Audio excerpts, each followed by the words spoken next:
Olá, se você chegou de surpresa nesse vídeo, na verdade ele não é um vídeo, ele é um podcast transformado em vídeo. Ou seja, ele foi feito para ouvir em outras plataformas, como Deezer, Spotify, enfim. Mas eu sei que como nem todo mundo tem acesso a um streaming de áudio decente, eu tô optando por disponibilizar os podcasts em vídeos também. Então toda quinta vai sair um podcast, ele não tem imagem, né, além dessa apresentação, mas eu espero que vocês gostem e consigam curtir. Se você gostar desse podcast, você pode conferir os outros que vão estar linkados na descrição. Então é isso, curta seu programa.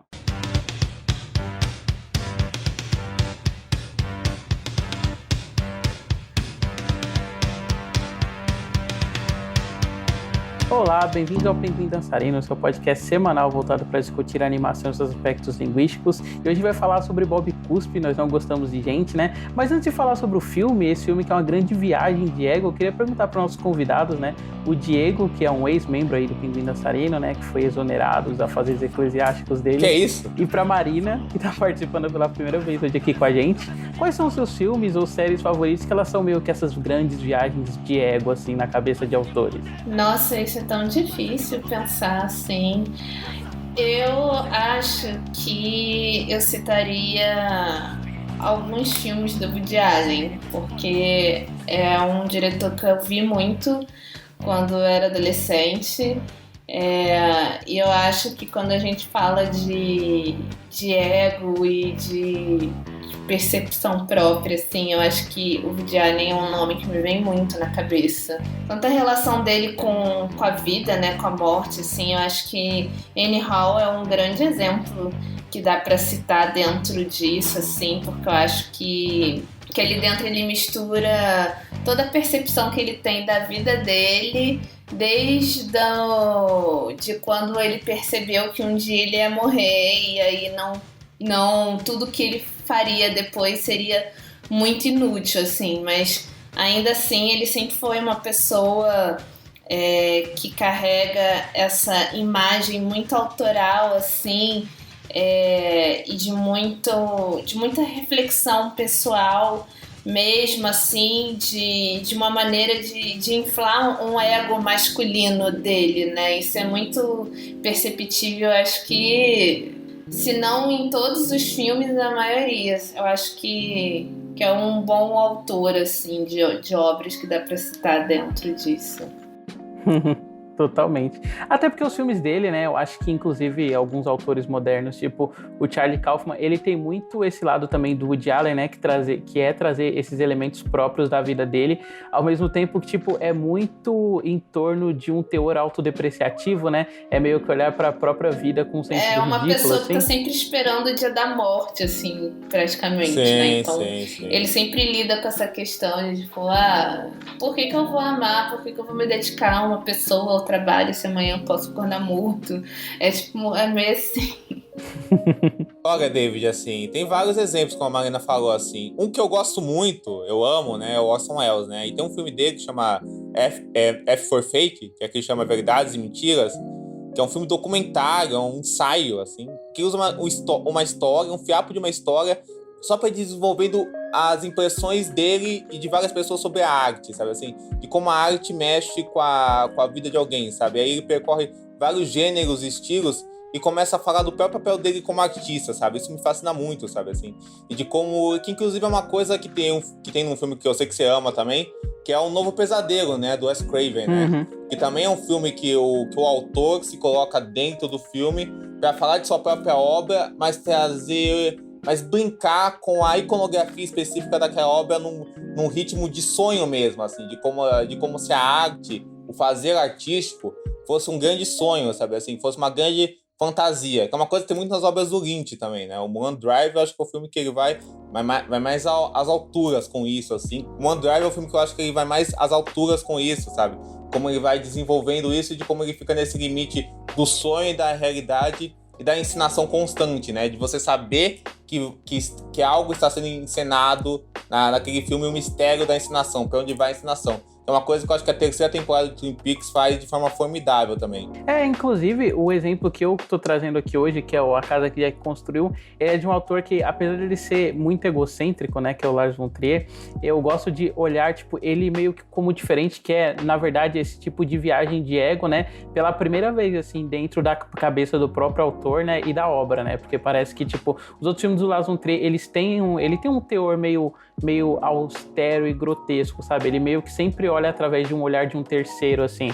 E eu acho que na Casa que Jack Construiu, ele traz muito dos elementos, né? Não só da filmografia dele, mas de comentários que as pessoas fazem em torno da filmografia dele, né? A gente vê, por exemplo, ele tentando justificar o machismo no filme, falando de mulher e tal, e ele tentando analisar a própria obra. E eu acho que é uma vertente, assim, né? Dentro desses subgêneros, assim, de viagem psicológica, é que eu acho mais interessante justamente de autores que não tinham feito isso antes, sabe? Eu adoro, por exemplo, o Charlie Kaufman e o Woody Allen, que vocês citaram, mas eles são autores, tipo, ao longo da filmografia dele, você vê que isso é uma constante, sabe? Eu gosto muito de quando um autor, ele olha pra si mesmo em uma obra específica e, tipo, a obra dele também não gira só em torno disso, assim. É verdade, é verdade. Porque é isso, né? O Woody Allen é uma pessoa egocêntrica desde sempre. Acho que ele nasceu assim e vai morrer dessa forma. É engraçado isso, porque o David falou isso, um diretor que eu sempre falo e que tem zero desse teor. Quer dizer, acho que todo filme tem um teor psicológico muito forte, né? Porque você tá analisando personagens, linguagens, usos da linguagem pra te dar uma sensação sensorial e de causar uma sensação, de experimentar uma sensação. Então tudo isso passa muito por psicologia. Mas um diretor que não tem esse teor psicológico marcado, os filmes dele são mais diretos, que eu sempre falo, é o Clint Eastwood, né? Mas a figura do Clint Eastwood na vida dele e o que ele representa enquanto aço de cinema permeia vários filmes dele, né? Como ele subverte isso e usa isso diretamente, como, sei lá, Os Imperdoáveis, As Pontes de Madison, o Cry Macho agora. Então é interessante ver isso, né? E não é um diretor que... É um diretor completamente diferente do Woody Allen nessa questão intelectual, psicológica, mas os dois conversam nessa forma de como um usa a própria imagem dele dentro do filme. Tanto é que o Woody Allen tem vários atores que interpretam o próprio Woody Allen dentro dos filmes dele, né? Assim, imitando o Woody Allen. E o Clint também se usa como ator em vários filmes dele, subverte o uso dele como ator e pega outros atores também para emular, às vezes, ele mesmo os filmes. Tipo o Kevin Bacon no Sobre Meninos do Lobos faz uma versão dos papéis do Clint lá, do Dirty Harry e tal. Assim. Interessante pensar nisso. É engraçado que nesses casos, apesar de, né, tá lidando com papéis que eram associados ao Clint Eastwood, não é diretamente uma interpretação dele, né, tipo, dele mesmo no caso, enquanto personagem. É só de personagens que ele interpretou e que eu imagino que devam permear muito o imaginário dele enquanto diretor de cinema também, né. Mas vamos falar de Bob Cuspe? Vamos nessa. Vamos.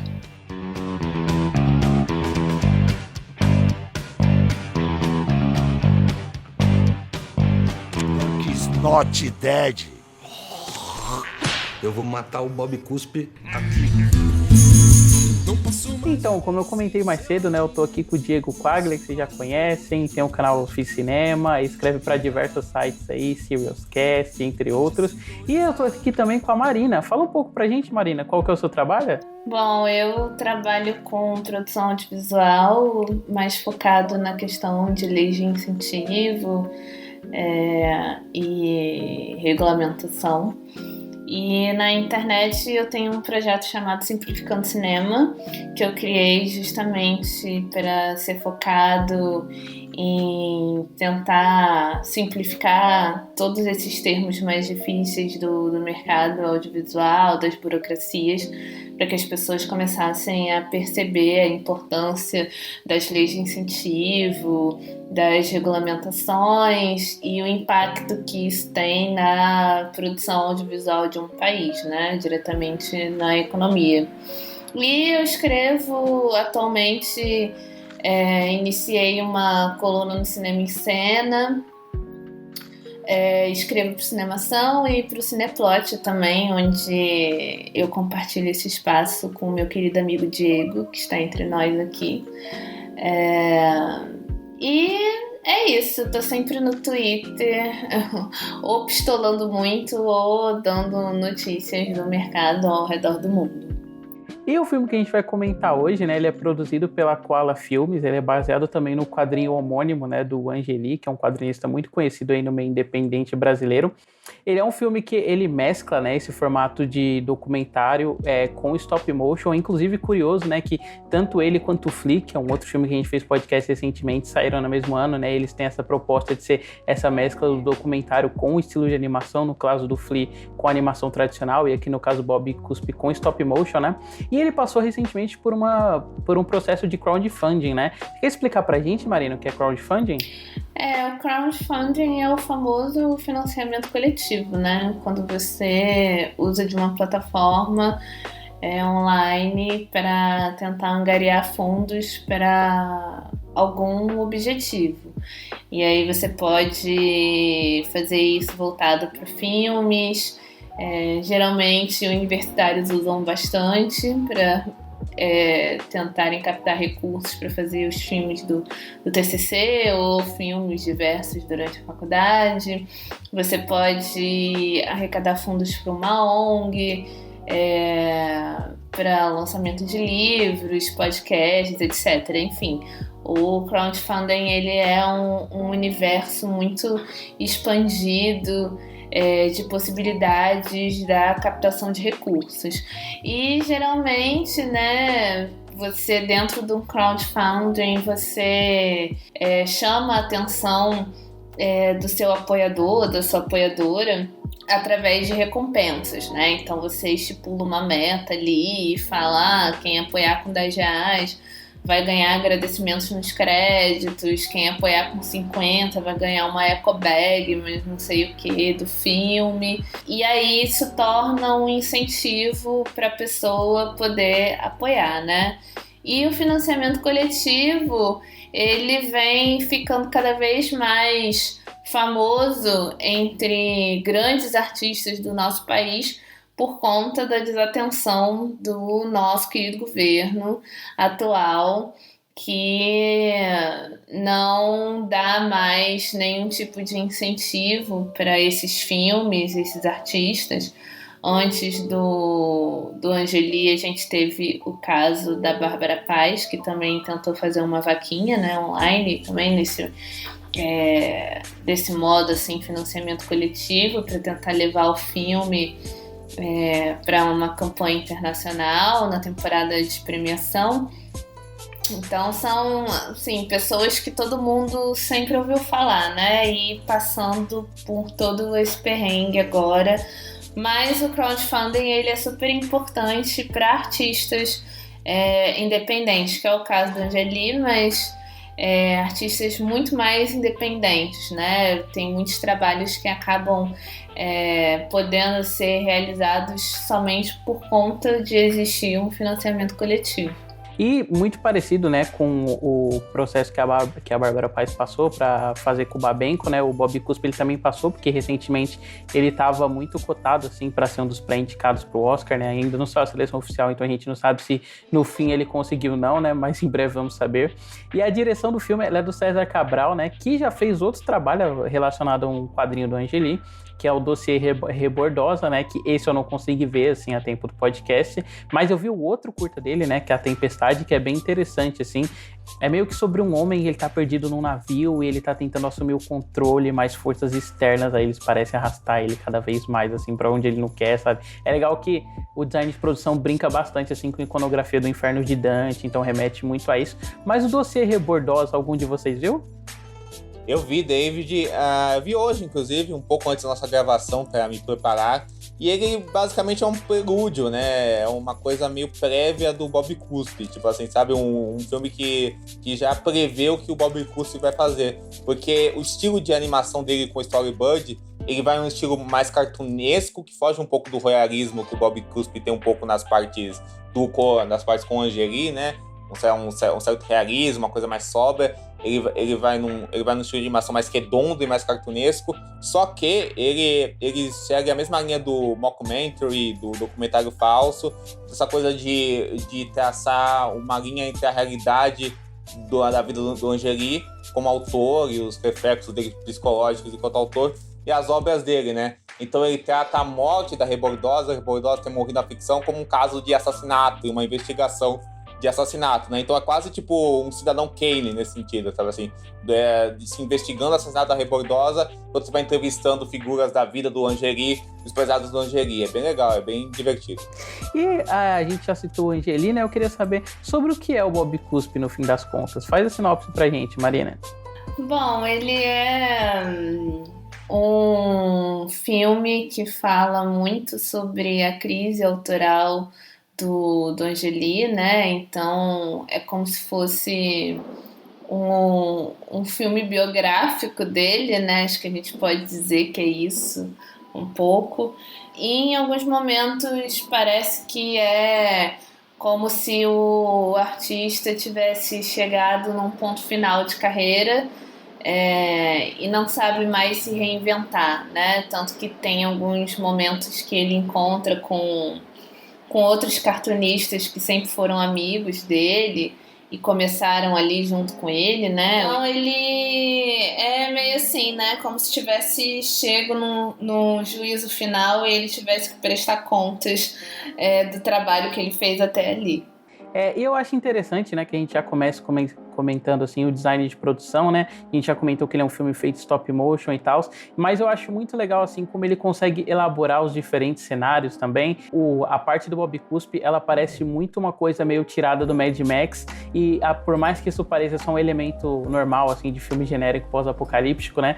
Eu acho que ele tá nesse cenário de escassez assim, enquanto o Angeli ele tá passando por essa escassez de ideia, né, bem simbólica, e eu acho que esse simbolismo assim, ele vai estar muitas características do filme enquanto a gente tá vendo, né? Tipo, toda a dinâmica de personagens no fim, ela tá existindo, tipo, pra criação pro filme, ao mesmo tempo que ela tá sendo toda elaborada através de um processo mental do Angeli, né? Uhum. Tem uma outra cena, por exemplo, que os personagens eles falam, vamos tentar jogar luz pro Criador, nos traga a luz, e aí tem um momento que ele tá, justamente nesse momento, ele tá mexendo num lápis, né? Então eu acho muito bacana esse tipo de coisa, assim, gostei bastante, não sei vocês. Sim, eu também gostei bastante disso. Passa bem mesmo essa mensagem, né, de você tá procurando mesmo uma saída da crise que você tá passando. E eu acho que isso é muito palpável, assim, para todo mundo que assiste, porque acho que todo mundo passa por uma crise existencial de profissão em algum momento da vida, né? Antes da gente fazer 30 anos, pelo menos a nossa geração, né, de millennials, sempre tem aquela crise dos 25 mais, que você não sabe o que você vai fazer, se você presta para fazer alguma coisa, e é sempre aquele embate com você mesmo, se você sabe o suficiente para ser um profissional ou não. E aí depois, quando você já está mais consolidado, você tem essa crise, né, do Angeli também, assim, que é meio uma mistura de crise de meia-idade com uma crise de não saber o que vai criar para o futuro, né, o que vai deixar ali de trabalho, especialmente porque eu acho que a internet também mudou muito a percepção que a gente tem sobre os cartunistas, né, que a gente tem, que já são muito consolidados. As novas gerações, elas não têm a mesma percepção que a gente tinha de ver esses cartunistas no jornal, né? Elas veem na internet. Isso muda completamente a percepção de criação do artista também, para se manter atual, né? E preservar não só os fãs antigos, mas conquistar os novos, que já é uma outra geração. Então acho que é bem legal isso, que eu acho que é uma coisa que todo mundo passa de alguma forma, sendo famoso ou não. Eu acho que o Bob Cuspe, ele consegue traçar muito bem essas duas linhas narrativas que ele tem, né? E eu acho que isso funciona bem porque o filme tá falando sobre escassez, né? Escassez mental, né? A escassez mental de um artista que já foi reconhecido, que já tem uma carreira consolidada e tem que lidar com esse passado dele e o presente de ainda ser um artista, ainda possuir essa história, esses personagens que estão dentro da mente dele e que estão ao redor dele, mesmo que em formas invisíveis, assim. Eu acho que aquelas partes de entrevistas que o Angeli dá e que se detecta o Angeli já mostra bem essa coisa de como se ele tivesse uma espécie de loop eterno, sabe assim? De loop eterno, sempre falando daqueles personagens da vida, respondendo isso de um jeito meio seco, assim, né? Muitas vezes, assim, né? De um jeito meio seco, meio alheio daquele mundo, sabe assim? Meio alheio do mundo real, assim, digamos, assim, do mundo material, assim, muito fechado no mundinho dele. Enquanto os personagens do outro mundo, eles são no mundo aberto, sabe assim? No mundo aberto, esse mundo bem Mad Max, que o David citou, mas que ainda é um mundo em escassez, sabe? Assim, é um mundo bem seco também, assim, um mundo já decadente, em decadência, que acaba dentro dessa jornada que eles percorrem, indo para vários tipos de estilos também, assim, até o final. Então é um mundo em mudança mental, buscando essa mudança mental, mas que também está isolado de outras formas. Uhum. Então acho que ele tem essa tese inicial muito bem formada. Ele percorre essa tese de uma forma bem direta mesmo, assim, sabe? É um filme que não vai buscando muitos rodeios em como usa isso, assim. Ele usa essa ideia da secura, da escassez, de uma forma bem direta e vai bem ao ponto nisso. Nossa, e eu gosto muito de como o design de personagem, ele consegue trabalhar as coisas que já são estabelecidas, né, no nosso imaginário popular, assim, por causa das tirinhas do Angeli, tipo, o corpo do Bob Cuspe, essas coisas, mas só que tudo dentro de uma unidade, assim, em que os personagens eles conseguem se refletir uns nos outros, né, porque a gente tem o personagem, por exemplo, do Angeli, né, enquanto personagem stop motion, e toda vez que ele coloca o óculos, a gente associa ele imediatamente ao Bob Cuspe, né, mesmo o Bob Cuspe sendo essa figura mais cartoonizada, assim, e eu gosto muito do design dos mini Elton John, assim, que ficam perseguindo ele, sabe? Eu acho que, tipo, ele consegue beirar muito, assim, entre o chaveiro de bibelô que você gostaria de ter, sabe? E aqueles momentos mais violentos, assim, total. Em que eles estão representando uma ameaça pro personagem. E eu até acho legal, né? Porque uma vez que o Angeli ele é, tipo, um desses artistas, assim como a própria Laerte, né, tipo, que são esses grandes nomes do cenário independente, né, eu gosto dos vilões do filme e, no fim, tipo, o que representa essa escassez, né, e esse devorar da mente dele é o pop, né. Eu gosto muito, pensando nesse sentido também, do uso do Sonífera Ilha no filme, sabe. Eu lembro quando eu era mais novo, eu gostava bastante de Titãs, assim, e aí eu tava ouvindo o Sonífera Ilha e um outro cara gostava de Titãs, ele falou, puta, cara, esse álbum não dá.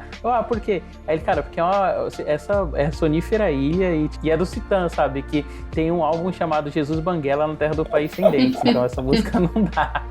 E aí, tipo, isso voltar agora no filme, né? Tipo, além de me lembrar da situação, eu acho que complementa bem essa ideia, né? De, tipo, ideias mais simples que vão tipo, engolindo as mais complexas, né? Então o pop, ele persegue Bob Cuspe, né? Ele ameaça pra ele. Achei bem foda também.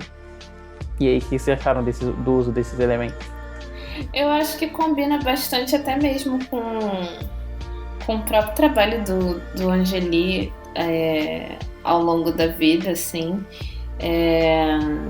E eu acho que são elementos de animação que a gente não costuma ver tanto no nosso país também, né? Porque a gente tem um nicho muito bom de animação no Brasil, que ele não é incentivado, e quando a gente tem obras de animação brasileira, a gente sempre puxa para aquele design mais em 2D, de desenho mais assim infantil ou até mesmo adulto, mas que não se arrisca tanto assim nesse sentido que nem o Bob Cuspe se arrisca, assim. Eu acho que eles conseguiram fazer um filme muito bem elaborado, um filme que deu, obviamente, muito trabalho para ser feito e para ser colocado, para ser exibido e tudo. E acho que eles se distanciam também um pouco do que a gente tem a percepção de animação brasileira mesmo. David, Marina, vocês estavam falando, me fizeram pensar em algumas coisas, porque para gravar o podcast com vocês, eu vi o making of do filme no canal do YouTube. Eu vi no canal do YouTube, que vocês podem ver lá, tá de fácil acesso. E é curioso, porque eu acho que o trabalho de animação que eles tiveram nesse filme, eu acho que o grande mérito é que eu acho que reflete bem essas questões temáticas que o David trouxe, sabe? Assim, da questão do pop, né? Se revelar alguma coisa opressora no final das contas, assim, essa questão do experimentalismo, do independente com o pop. Porque o Angeli, o filme tem toda uma parte que é desenvolvida como um falso documentário, um documentário entrevistando o Angeli, né? Sim. Esse documentário realmente foi gravado, assim, gravaram esse documentário e depois os animadores construíram as cenas em cima desses registros reais desse documentário que tiveram, assim, sabe? Assim, construíram as cenas lá de stop motion, assim, com essas partes semi-documentais. Eu acho que isso é muito interessante, porque isso dá um aspecto pro filme, e como eu falei, é muito seco mesmo, assim, sabe? Parece que você tá vendo alguma coisa que é muito crua, assim, naquilo, assim, naquele, e é mais realista também, né? Exatamente, mais realista. Mas, por outro lado, quando ele invade a mente do Angeli, ele tá lidando com esses símbolos, são muito da marginalidade daquele autor, sabe assim? Que é essa figura do Bob Cuspe, né? Que é essa coisa meio punk da periferia paulista, assim, que essa foi a ideia, que essa era a ideia original do Angeli, assim, que refletir ele. Ainda tem esses símbolos pop do Elton John, que o David disse, assim, e tem os carinhas que ajudam ele, tem essa coisa Mad Max, sabe, assim. Mas tudo isso muito em volta também de um certo estado de cru daquele mundo, sabe, assim. Tanto é que eu gosto muito de uma cena que quando eles encontram o taxista e eles vão viajar, assim, e vão fazer uma jornada, que aí aquele aspecto psicológico se repassa a vários tipos de estilos e formas visuais diferentes, assim, até chegar no momento do ato final do filme, que aquele filme vira um filme de terror, praticamente, que é o que o David falou, que é essa invasão do pop mesmo, assim. Então acho que o filme ele usa esses símbolos do quadrinho mesmo, que o Angeli cria, que no quadrinho são muito mais caricaturais e abertos, assim, mas e aqui nesse filme de uma forma muito mais crua, sabe assim, de uma forma que você entra na crueza da mente de um autor por meio do uso dessa iconografia que o filme tem. E eu gosto bastante como essa naturalidade, né, esse lado mais cru, ele não se reflete, tipo, só no design de personagens e nesse uso do documentário, mas em algumas coisas que a gente vê que claramente seriam, tipo, cortes, assim, do documentário, mas parecem só áudios foram gravados da cena e eles animaram depois, né? Tipo, aquele momento logo no comecinho, assim, que o diretor tá falando pra ele, né, que quer saber mais dele, ele mostra que tá cansado. Ele não faz o seguinte, vai te dar um gravador aqui, aí se você achar alguma coisa interessante, você vai lá e grava, se você não achar, você também não grava e fica por isso mesmo, sabe? É tipo, é um elemento muito naturalista, né? Dentro de um filme que, tipo, ele tá lidando não só com a metaficção, né? Mas com uma ficção distópica. Então eu gosto muito de como esses elementos vão se complementando. E eu acho que até pelo jeito do Angeli, esse naturalismo fica muito engraçado, assim. Não sei vocês, mas eu acho que o jeito dele é muito engraçado, né? Eu acho, pelo menos, assim, sabe? É o tipo de pessoa, assim, que se você vesse pessoalmente, se estivesse gravando, você não acharia tão interessante. Mas você vê essa pessoa de personalidade meio irritadiça, assim, sabe? E que é meio excêntrica no filme, sempre fica muito divertida. É tipo, aquele momento lá que ele tá falando, não, eu sou um cara que adora guardar as coisas, às vezes eu esqueço que eu guardo, mas eu dou uma mexida aqui. Aí, tipo, o cara vai lá e pega na caixa que ele guardou, mas não pode mexer, sabe? Ele dá esse corte, assim, grosso na pessoa. E eu acho que esse lado meio torrão dele, sabe? Vai, tipo, dando um ritmo, uma dinâmica pras cenas dele, que não deixam elas cansativas, né? Deixam bem únicas. Sem dúvida. Inclusive, eu tava conversando com um amigo nosso, o Ícaro, né? Quando eu vi o filme, ele veio comentar comigo. E ele disse que ele ficou surpreso com as partes documentais do filme. Ele achou bem animadas, assim, achou bonitas visualmente. E eu acho que esse impacto vem muito porque tem uma certa naturalidade nas cenas de documentário do filme, que parece que a gente tá dentro de um prédio na Paulista, em São Paulo, sabe? Assim, é muito isso, sabe? Assim, parece que ele realmente te coloca dentro... O filme é sobre a colocação, né? É sobre te colocar dentro da mente do Angeli, né? Então eu acho que o filme te coloca mesmo dentro daquele cotidiano e do que tá em volta a ele, sabe? Assim, aí cada vez mais ele vai ficando uma coisa mais surrealista e aos poucos mais experimental, assim, nesse sentido. Eu acho que a decisão de fazer o filme sobre ele, assim, nesse sentido, é o que melhor representa o autor mesmo, porque eu acho que se fosse um documentário, assim, live action, né, sobre o Angeli, não seria tão interessante, assim. Acho que é meio o que acontece com o documentário da Laerte, né, porque em live action, né? Você segue ela o tempo inteiro, ela vai falando sobre as questões dela, como que ela se descobriu, como que ela entrou pro movimento, né, trans. Mas mesmo assim, durante o documentário tem umas inserções das ilustrações dela, né? Dos cartoons que ela faz, que ela sempre colocou pro mundo, né? Do talento dela. E eu acho que isso é interessante, assim, o quanto que os cartunistas, eles conseguem... Me fugiu a palavra, mas é como se eles desabafassem muito melhor sobre eles mesmos durante um desenho do que um processo de desenho, um processo de animação, do que se colocasse uma câmera na frente dele e começasse a fazer perguntas.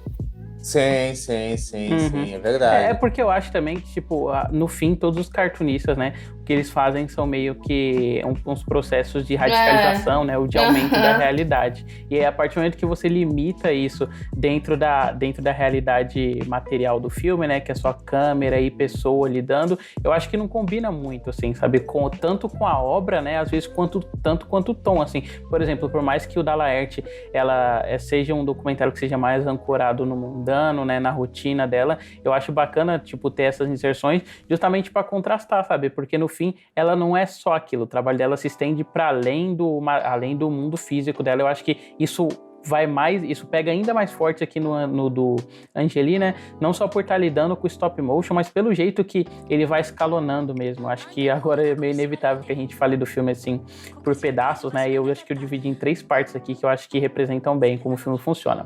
A primeira, que é o Angeli, o seu bloqueio criativo, né? Que eu queria que a gente falasse um pouquinho mais dela, que eu gosto muito, assim, de como o filme ele apresenta essa questão do bloqueio, porque é aquele negócio, né? Que o Diego comentou, tem essa linguagem mais crua e naturalista, assim, no primeiro momento. E a partir do momento que a gente entra na cabeça do Angeli, né, é realmente um negócio de entrar, tipo, fisicamente entrar, né? A câmera adentra pelo olho dele, a gente vê todo um outro mundo. Mas eu gosto muito, assim, de como essa parte meio documental dele, ela consegue, mesmo assim, ela ainda ser criativa, sabe? Tem uns momentos, por exemplo, que ele tá em um determinado ambiente, aí você vê que a janela, ela meio que forma quase como se fosse uma prisão pra ele, sabe? Ou nos momentos, por exemplo, que ele tá falando com a moça que convive com ele, né? E, tipo, ela tá lidando com os entrevistadores, a gente vê que, tipo, meio que tem um processo de tentar esconder a câmera, assim, dele, sabe? Acho essas partes bem legais, assim, no filme. Não, e uma coisa que eu acho curiosa é que vai ficando progressivamente mais dramático nessas partes documentais, né? Porque começa, como eu falei, começa bem engraçado, né? Esse jeito excêntrico, até meio rabugento do Angeli, né? Assim, de você ver que é um cara de outro tempo mesmo, né? Assim, que tá falando com aquele pessoal, mas é um cara que ainda existe, ainda pensa, assim, e por isso... E por isso é uma mente muito aérea, né, assim, mas uma mente muito particular, assim, uma coisa meio Antônia Bujanra, quase, assim, até, assim. Então é muito particular o jeito que ele trata com as pessoas, só que aí você vai vendo esse negócio do bloqueio criativo na vida pessoal dele, é um negócio que começa a assustar ele próprio, assim, e aí você já vê alguns traços que o filme vai desenvolvendo depois, essa coisa do terror, assim, da mente, assim, do terror criativo, sabe, assim, do terror ao ele pensar sobre aqueles personagens, sobre a vida dele, como aqueles personagens estão em volta à vida dele, assim, sabe, até é bem dramático, assim. Eu acho que o filme acerta muito nisso, porque eu acho que pra gente, assim, que lida com audiovisual, é legal ver um artista se despir dessa maneira e mostrar os próprios medos que ele tem na cabeça dele, né? Porque Exato. Se a gente for pensar assim no Angeli, na Laerte, a gente pensa, tipo, são artistas, são cartunistas já consolidados. Imagina se eles vão passar por um processo de medo, de angústia, de não saber o que produzir depois, assim. Quem passa por isso sou eu, que não sou nada, mas eles, imagina se passa por isso. E eu acho que o bacana dessa parte do filme é que a gente consegue se conectar muito com o artista.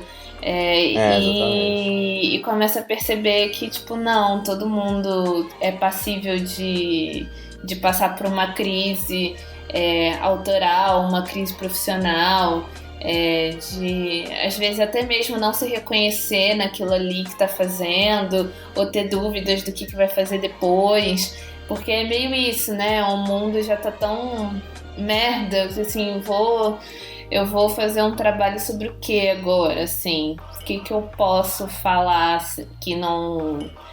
Que sei lá, que continue representando o que eu sou de uma maneira crítica que chegue a todo mundo. Acho que é meio isso, assim. E o que eu posso fazer indo além, né, Marina? Porque, por exemplo, você pensa um cara como o Angeli, como a Laerte, são pessoas que, pô, já fizeram de tudo, né? Já fizeram TV Colosso, Sim. já fizeram quadrinhos, sabe? Assim, coisas mega contestadoras, políticas, até hoje fazem charge, já fizeram 1000 personagens, já foram adaptados pra animação, sabe? Já percorreram várias áreas do audiovisual, das artes plásticas, do quadrinho, sabe assim?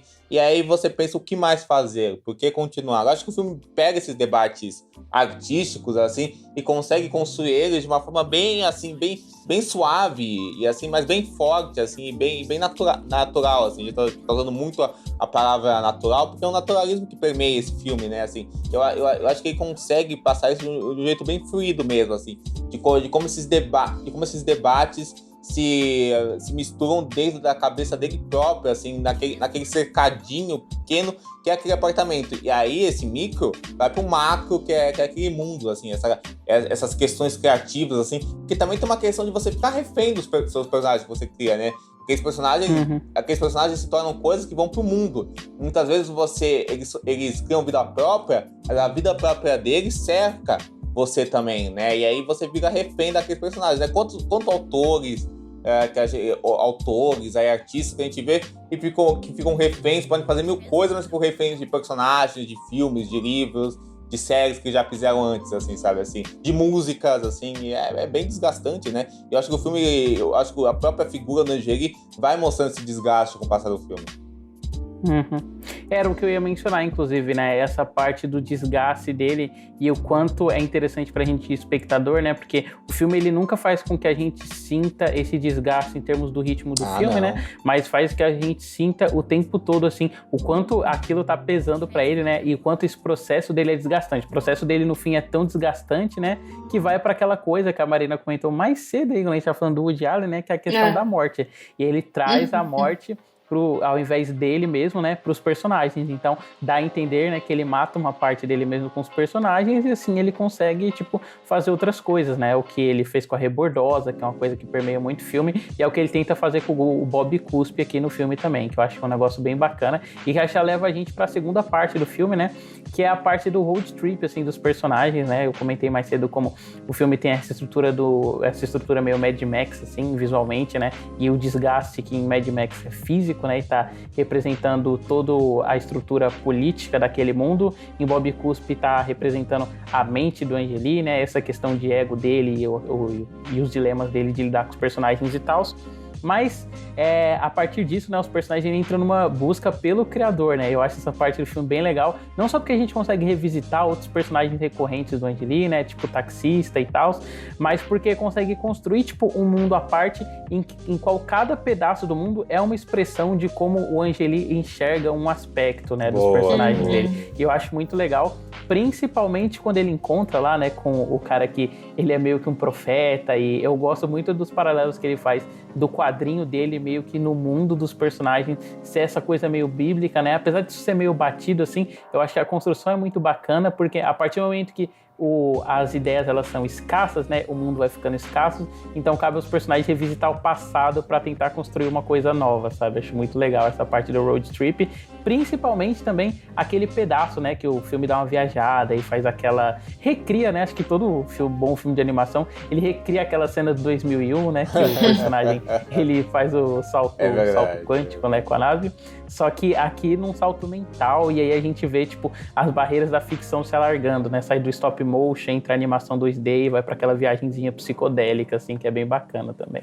Não, mas sabe o que eu acho interessante, David? É que assim, você falou dessa coisa aqui de ser batido e tal, não sei o que, assim. Tipo, se vai pensar, eu tava até pensando nisso, assim, a gente até tava falando sobre isso hoje, sobre euforia e tal. Esse negócio da metalinguagem, né? Como já é um clichê, já é um tropo que as pessoas já usam de forma repetida e tal, não sei o quê. Se você para pensar, essa coisa de você entrar na mente de um artista, como a gente falou lá no tema de início, né? É uma coisa já batida, né? Já, tipo, eu quero ser John Malkovich, essas coisas, né? A premissa do filme já é uma premissa que já foi feita várias vezes, né? Mas o que eu acho interessante é que todas essas partes que você falou, você vê que existe um fascínio realmente do César Cabral e da equipe do filme pelo mundo do Angeli, sabe? São pessoas que realmente têm um fascínio por aquele universo específico dos quadrinhos, e mais do que isso, acho do que aqueles quadrinhos representam, o que os personagens de quadrinhos representam como uma força de cultura pop meio brasileira, sabe assim? É um passeio meio do que esses personagens representam em si mesmo enquanto psicose, sabe assim? Enquanto psicológico deles, sabe assim? Então acho que isso deixa a viagem que o filme faz, aventuresca, pela psicologia do Angeli, por essas diversas formas e estilos, muito interessante, sabe assim? Não é exatamente o que, mas é o como, porque ele pega uma premissa que é muito simples e que já foi feita e desenvolve isso de um jeito bem interessante, sabe assim? De um jeito até meio cínico, porque aqueles personagens são bem cínicos, né? Eu não sou grande conhecedor do Angeli, mas eu sempre tive a impressão que ele é um autor de quadrinhos do que eu já li, do que eu já vi, mais cínico, e a Laerte, por exemplo, ia mais para um lado de um caos, um é o cinismo social e vai mais no caos social, assim, nas paradas. Aí, tanto é que é difícil você entender certas tiras da Laerte, sabe assim? Porque a mensagem dela, às vezes vai numa coisa tão direta, mas num meio tão caótico de desenho e de narrativa que você fica, nossa, caralho, né? E aí eu acho que o Angeli vai mais num cinismo, que é essa secura que a gente tá falando, assim. Aí eu acho que o filme transmite esse tom mesmo, assim, sabe? De aventura por todos esses poros da obra dele, assim, sabe? E por isso a gente se conecta tanto por essas várias aventurinhas que vão acontecendo, essas várias formatações de estilo que ele vai fazendo. Eu acho que o humor subversivo do Angeli ajuda também, né? E é um pouco que a Laerte tem também, né?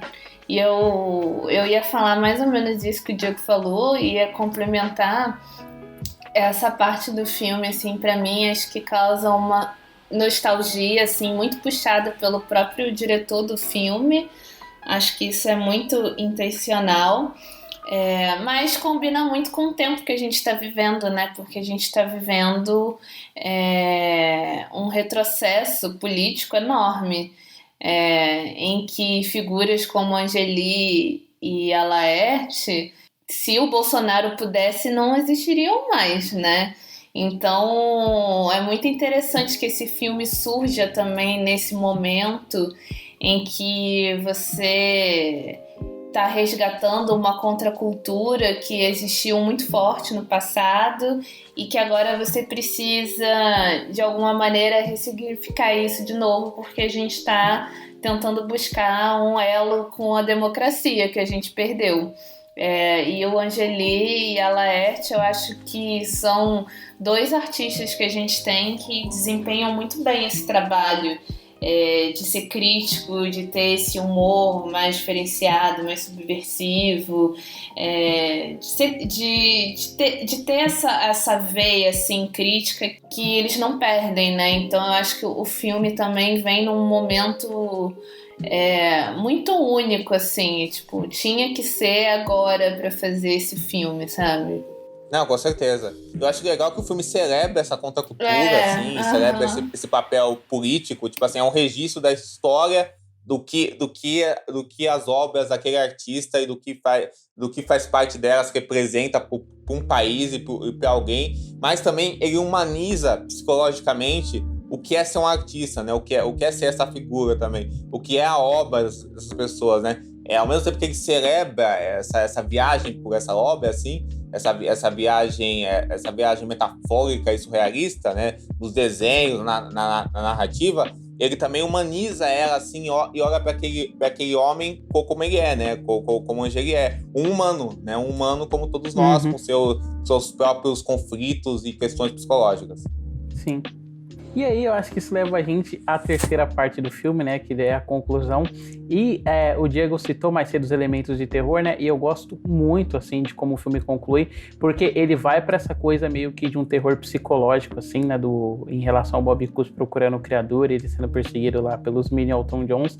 Mas eu gosto como no fim ela vira uma coisa de ego versus o sujeito, né, e o sujeito enquanto personagem de si mesmo, né. Eu acho que é uma coisa que, acho que em outra obra que marcou muito isso é naquele especial do Bo Burnham, Make Happy, né? O quanto ele questiona a partir de que ponto do momento em que ele tá subindo no palco ele deixa de ser ele mesmo usando o nome dele mesmo, né? E se tornando um personagem. E a gente vê que o Angeli já passou por isso, né? Então ele já se colocou como personagem e isso faz parte dentro da obra dele, né? Então, tipo, os personagens procuram ele enquanto criador e no fim, ele enquanto criador é só mais um personagem de si mesmo, sabe? É muito foda, é muito isso bom também. Não, inclusive, David, você falou do Bo Burnham, eu tava pensando aqui, a progressão narrativa do filme é um pouco parecida com a progressão narrativa do Inside, né? Eu pensei nisso. Que o Inside começa uma coisa, o Bo Burnham ainda tá sob controle da figura que ele é enquanto artista e representação da figura que ele é, mas aí o filme vai para um território cada vez mais caótico, e acaba ele num surto total, né? E no filme do Angeli, isso também acontece, né? Acontece que o filme vai tornando... O filme que tinha essa coisa muito mais naturalista, até calma, como a própria figura do Angeli é uma figura de calma, que fala baixo, fala pausadamente, assim. Uma coisa bem... Ele é um senhor bem calmo, assim. Aí o filme vai ficando cada vez mais caótico, acessa esse tom de filme de terror que a gente falou, com direitos a machados em portas, assim, figuras assustadoras tomando formas, assim, mortes, tentativas de assassinato e tudo isso, perseguições, né? E aí o filme vai tomando essa cara, que é como essa coisa pop, que também invadisse o filme, assim, esse tom invadisse o próprio filme, assim, e ganhando um tom muito mais frenético, assim, sabe, assim, mas ainda resolvendo as questões psicológicas do personagem quando ele se encontra com a Rebordosa, né? Inclusive, o trabalho de voz desse filme é ótimo, né? Porque a atriz faz a Rebordosa, né? Eu não sei falar o nome dela, que é a atriz da Terça Insana, que faz novela, Grace Janucas, né? Acho que é assim que eu falo o nome dela, assim. Que ela faz a Rebordosa. Cara, ela faz a voz exatamente como eu imagino que a Rebordosa falaria, sabe assim? Com aquela puta voz de fumante, sabe assim? Sim, aquele negócio da garganta. Exato, a garganta, assim, aquele sotaque bem de São Paulo mesmo, sabe assim? Então, cara, é fantástico mesmo, assim, cara. E aí eu acho que nesse encontro o filme acaba resolvendo várias questões que ele estava tocando antes, assim. Eu acho isso muito interessante de como ele realmente vai nessa crescente narrativa, sabe assim? De nesse espaço plano, assim, de uma forma bem calma, assim, bem tranquila, assim, mas bem amalucada sempre, muito amalucada. E aí esse amalucamento dele vai indo de uma coisa bem frenética, assim, até que ele explode nesse tom de terror, assim, e as sombras vão se fechando, assim, aquele apartamento vai ficando mais pequeno. Eu acho isso muito interessante mesmo. Uhum. Não, eu também acho, né? E você citou o trabalho de voz e, puta, cara, é muito foda, né? O negócio do Angeli é até meio difícil, né? Avaliar esse negócio de trabalho de voz por conta desse recurso meio documental, mas eu acho que a voz do Bob Cuspe, né? Que é feito pelo Milhan Cortez, ela é outra, assim, que consegue encapsular muito bem, tipo, o jeito que você imagina que o personagem falaria, porque ele tem muito esse jeito rancinza, né? Enquanto ele tá falando, assim, que parece que tá incomodado o tempo todo, como é a própria figura do desenho do Bob Cuspe, né? Se a gente vê ele sempre de cara cara fechada, porra, acho que ele pega o trejeito direitinho, assim. E a Laerte, né, cara, que, puta, manda muito bem esses momentos que ela aparece, né, tipo, tanto enquanto Laerte, né, quando ela tá só falando com a Angeli, quanto na parte de Madame Laerte, que eu gosto bastante, né. Eu acho bem legal, assim, como o filme consegue brincar com esse elemento, com esses elementos narrativos, assim, mesmo lidando com pessoas diretas, né, tipo, a Laerte, ela existe enquanto uma personagem no filme, e aí a gente vê ela, né, e o que remete a artista, quadrinista, mas quando ela entra na Madame L, ela ganha meio que um papel de guia, assim, pro Angeli, que é um papel que ela deve ter desempenhado na vida dele pessoal, né, enquanto amiga dele também. Acho bem legal essas interseções. Eu acho legal, ele usa esses elementos de jornada bem clássicos, né, mas pra dosar dentro de um imaginário realista, daquele personagem realista, no sentido que você sabe que aquelas pessoas existem no mundo real, sabe, assim, e você sabe que aquela jornada clássica ajuda a elucidar os conflitos psicológicos que aquelas pessoas reais estão passando no filme, sabe, assim, aí toda essa questão do Mad Max, da Laerte ser uma cartomante que guia a figura do Angeli, o encontro dos personagens reais com os personagens da ficção do Angeli ser um filme de terror, tudo isso eu acho que perpetua esse ciclo que o filme vai percorrendo. Sim.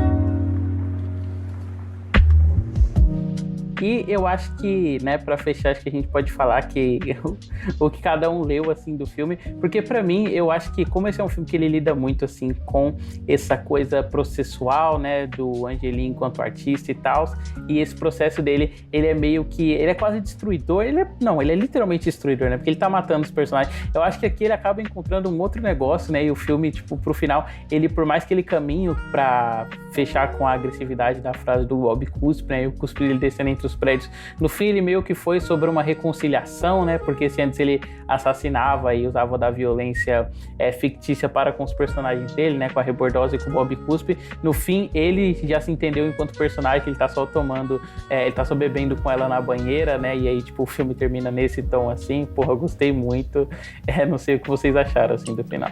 Eu gosto bastante também, e eu acho que a minha leitura da obra, eu acho que é meio isso, assim, sabe? Tipo, ele voltar pra dentro de si e vasculhar tudo que ele já fez, assim, e até ser confrontado pelos próprios personagens, para tentar criar um novo caminho criativo dele próprio, que talvez não seja muito diferente, né? Então, eu acho que a ideia desse cenário meio pós-apocalíptico, meio purgatório, acho que é muito disso, assim, de você se encontrar com seus próprios demônios, que são as suas próprias criações, assim, que não te deixam descansar a cabeça, elas estão sempre ali dentro, querendo ser protagonista de uma história que talvez não tenha mais espaço,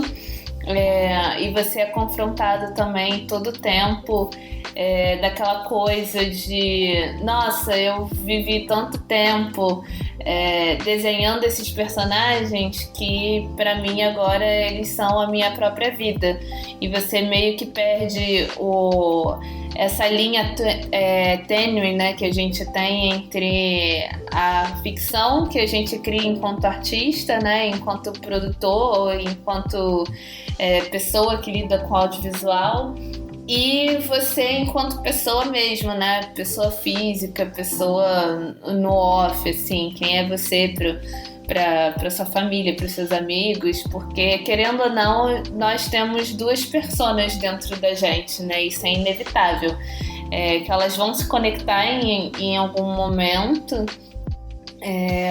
mas não é o mundo real, né? Então eu acho que o filme ele traz muito essa mensagem também de você ser confrontado nessa linha tênue, né, que você tem entre os seus próprios personagens, as suas próprias criações e qual que é a sua percepção do mundo real. Perfeito, Marina. Eu concordo com tudo que você falou, Marina. Acho que você resumiu muito bem. a minha sensação, o que eu tive no filme no geral, assim, pensando no final dele, toda a jornada que ele percorre. Saliento o que você disse em como essa questão da realidade e da ficção, do que é um artista, sempre vai se misturar dentro do que ele faça, assim. Então tudo que ele vai levar pra ficção, em certo ponto, vai refletir na vida real dele, e a vida real dele, em certo ponto, vai refletir na ficção também, e as duas coisas sempre vão se misturar, mas ao mesmo tempo as duas coisas não são exatamente siamesas, assim. Elas não são exatamente siamesas, e elas não seguem um ciclo determinado de certo ou de errado, ou de causa e consequência, assim, mas elas sempre estão abertas para uma conversa, assim, para um pensamento e um questionamento. Eu acho que o final do filme ser essa coisa mais agridoce, eu concordo com o David, assim, do Angeli parecer disposto a fazer as pazes com a obra dele, e aí a gente saber se ele vai ou não fazer isso é outra questão, mas ele parece disposto a se resolver enquanto pessoa que criou aquele mundo, que criou aquelas figuras, assim. Eu acho que diz muito sobre essa questão dele resolvendo esse ciclo mesmo, assim, e saber que essas coisas se conversam, mas não são exatamente determinantes, assim, para quem ele é enquanto pessoa. Sim, totalmente. E aí eu queria só que cada um desse uma nota e já falasse onde a gente conta o trabalho de vocês, começando pelo Diego. David, eu vou dar uma nota 4 pro filme, gostei demais dele, assim, acho que... Gostou tanto que deu 4, né? Porque mais 4 é uma nota excelente. Não, mas falando sério, eu gostei muito porque eu acho que ele consegue usar, como a gente falou, essa mescla do stop motion com o documentário para realmente elucidar a mente de um artista e percorrer e nos percorrer por ela, assim, sabe? Assim, percorrer a gente por ela, criar um sentimento de interesse da gente, tanto pela obra daquele artista e do que ele consegue dizer sobre aquela obra. Então, pra mim, é um filme comentário, sabe assim? É um filme comentário sobre o psicológico daquele artista e o que a obra de qualquer artista diz para o psicológico daquela pessoa e para a realidade que vivemos, assim. Então eu acho isso muito interessante no filme, acho que ele faz isso de uma forma visual e narrativa que é muito boa, assim. Só que, né, eu dei 4, como o David bem ressaltou, assim, porque eu acho que é um filme que ele não exatamente vai ao máximo disso, assim, no causar uma espécie de fascinação por isso, assim, como outros filmes que a gente citou causam, assim, sabe? Porque eu acho que o filme é uma coisa muito mais concisa dentro dele mesmo, e por essa concisão, ele é um filme que não vai tão forte nesse tipo de sentimento de fascinação que causa no espectador. Porém, eu acho que é um filme que é mega competente, assim, e que é um filme que você gosta muito de ver, assim. Então é um filme que eu gostei muito, assim. Apesar de não um filme que eu vou sair falando, nossa, é um filmaço, é um filme que eu amei, tal, assim, por causa dessas questões, assim. Eu acho que é um filme muito... que ele tem uma ideia específica e vai nela a um nível, como a gente falou, direto, um nível de concisão, que é sempre muito plano, assim. Então não dá margem a muitos não dá margem a muitas paixões, mas acho que dá margem a muitos debates, assim, e questões que são muito gostáveis, assim. Então, por isso é um 4, assim, é um filme que você diz, pô, que belo filme, né? Uhum. Que bela realização a gente viu, né? Mas por isso. E seu trabalho? O meu trabalho, vocês podem me encontrar no meu canal no YouTube, que é o Oficinema, que eu voltei agora, ele tá em alta aí, eu tô mega ansioso fazendo os vídeos aí, não vai parar mais. Se inscrevam no canal, gente, não percam. Tem o meu blog também, que é o Oficinema, vocês podem me seguir no Letterboxd, que é Diego Quara, tudo junto. Twitter e Instagram, @Diego Quara. Eu escrevo para alguns sites como o Sigoscast, o Cineprot e outros aí. É só ver o meu Linktree no Twitter, que vocês acham todos os endereços lá na hora, e supimpa. Eu acho que eu vou seguir o Diego, assim. Acho que minha nota seria entre 4, 4,5. Muito porque pra mim é sempre muito satisfatório ver uma produção de animação saindo de uma produtora independente, sabe? Porque a gente sempre tem a percepção da animação, como eu falei mais cedo, né, brasileira, sempre saindo de lugares muito grandes e sempre voltadas para um estilo próprio, para um estilo ali muito de nicho.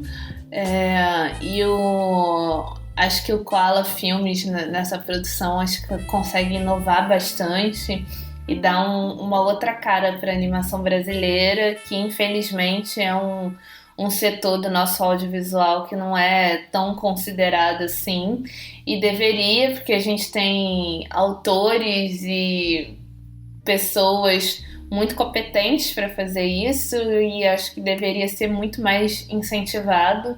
E acho que o Bob Cuspe, ele mostra muito isso, né? A competência dos nossos animadores, da equipe criativa, e de quanto tempo que a gente perde não apostando nesse nicho assim, de mercado que renderia muita coisa para o nosso audiovisual, né? Se fosse melhor incentivado. E meu trabalho, né? Já falei um pouco mais cedo. No Instagram eu tô no @simplificandocinema, que tá voltando aos poucos agora. E no Twitter, no @NinaBRodri, que é dali que saem todas as minhas produções de conteúdo, né? Então, mesmo que eu poste alguma coisa no Instagram, eu sempre aviso lá que eu tô postando, divulgo meus textos lá e faço vários fios sobre o mercado audiovisual lá também. Então, é o lugar onde vocês vão me encontrar praticamente todo dia falando sobre audiovisual. Então, ali é a porta de entrada para todos os meus outros links. Cara, eu tô chocado de ouvir a Marina pronunciando o arroba dela, porque na minha cabeça não é... Era tipo Nina Brother, entendeu? Não vi. As pessoas sempre falam assim. Eu vou na mesma nota, assim, eu vou num 4. Eu gosto bastante do Bob Cuspe, achei ele muito interessante de assistir, mas eu tenho que concordar um pouquinho com o Diego, né, que quando eu penso em outras obras, eu acho que elas me impactaram mais emocionalmente. Acho que talvez, né, pelo interesse do Bob Cuspe em construir mundos diferentes, né, talvez a parte mais emocional do Ang-Lee e do conflito dele, por mais que eu achasse interessante de assistir em tela assim, nunca foi uma coisa que realmente chegou em mim ao ponto de eu ficar realmente agoniado por ele e tal. Mas ainda acho um filme brilhante, assim, acho a animação muito linda, principalmente como ele consegue criar universos diferentes, né, para propostas diferentes, a parte do terror que a gente comentou, a parte de viagem de ego e a parte mais naturalista, acho que são realizações incríveis, assim. E lembrando que o podcast está saindo aí semanalmente, você também pode conferir nosso canal no YouTube, conheça o trabalho dos nossos convidados, né? O Diego não precisa, porque todo mundo já conhece, o cara já participou de mais de 50 Sou figurinha programas. carimbada, né? Só arroz de festa. Exatamente. Né? Quero muito agradecer também a presença da Marina. Faz tempo que eu tento arrastar pro Pinguim dançarina, ela sabe, né? Mas como é uma pessoa desumilde, ela sempre falou que não participava de programa de animação, porque a animação era mídia menor e tal. Não, nada a ver, porque você queria que eu falasse sobre a produção de animação, que é uma coisa que eu não sei desenvolver muito, porque eu não trabalho com produção de animação. Mas nesse sentido de comentar o filme, de falar sobre as dificuldades do financiamento dele para chegar até o Oscar, aí já fica melhor. No sofrimento já fica melhor, né? Você entra no meu Twitter e você já quer chorar, né? Porque lá é só mais notícias. Ai, cara, bom demais. Então é isso, até semana que vem com o próximo episódio. Até, gente. Tchau, Falou. valeu.